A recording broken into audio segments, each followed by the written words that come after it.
বন্যায় ক্ষতিগ্রস্ত ডুয়ার্সের নাগরাকাটা ব্লকের বামনডাঙ্গা এবং টুন্ডু এলাকায় ধীরে ধীরে স্বাভাবিক হচ্ছে। রীতিমতোই বন্যার পর কেটে গেছে একটি মাস। দেখা যাচ্ছে এই মুহূর্তে দ্রুত গতিতে চলছে গাঠিয়া নদীর বাঁধ এবং ক্ষতিগ্রস্ত রাস্তা মেরামতের কাজ। টানাটানি সেতুর উপর দিয়ে যাতায়াত শুরু হয়েছে।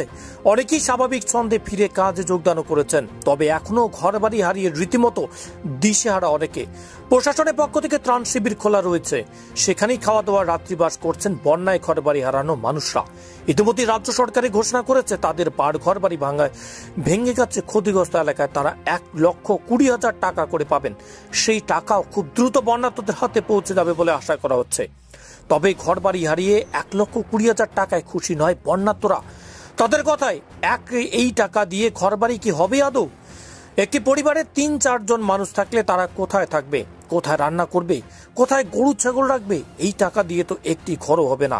পাশাপাশি ডুয়ার্সের নাগরাকাটা ব্লকের বামনডাঙ্গা টুন্ডু এলাকায় বন্যার্তরা অভিযোগ করলেন তাদেরকে শুধুমাত্র এক বেলা খাবার দেওয়া হচ্ছে, যে কারণে শিবিরে থাকা শিশুদের খাবারের জন্য কান্না করতে হয়।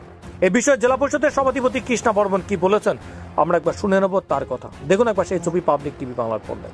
এক মাস হলো, আজকে 5 তারিখ। তো এবার সেই জায়গায় দাঁড়িয়ে কতটা কাজ হয়েছে এই বামনডাঙ্গা টন্ডু এলাকায়, আপনি কি দেখলেন? মোটামুটি কি পরিস্থিতি রয়েছে, কতটা দ্রুত গতিতে কাজ চলছে প্রশাসনের পক্ষ থেকে?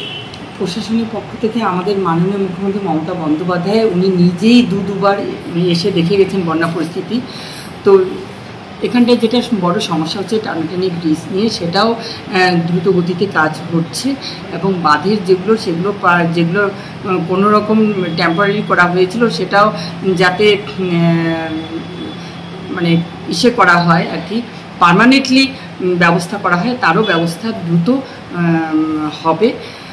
এটা মাননীয় মুখ্যমন্ত্রী মমতা বন্দ্যোপাধ্যায়ের নলেজে আছে এবং সেটা আমরাও গুরুত্ব সহকারে দেখছি এবং খুব তাড়াতাড়ি এটা করা সম্ভব। ইতিমধ্যেই তো অনেকটা জায়গায় বাঁধের কাজ শুরু হয়েছে, মানে আরো কত সময় লাগতে পারে কি আশা করছেন? না, আমরা খুব তাড়াতাড়ি চেষ্টা করছি শেষ করার জন্য, যত তাড়াতাড়ি সম্ভব শেষ হবে আর কি। আরেকটা বিষয় হচ্ছে যে এই মানুষগুলো যে বলছে এখনো তো মানে মুখ্যমন্ত্রী যেটা বলে গেছে 1,20,000 টাকা যেটা ঘরের, সেই টাকাটার এখন মানে কবে নাগাদ ঢুকতে পারে কি আশা করছেন? দেখেন, আমাদের মাননীয় মুখ্যমন্ত্রী মমতা বন্দ্যোপাধ্যায় যেটা বলেন সেটা করে।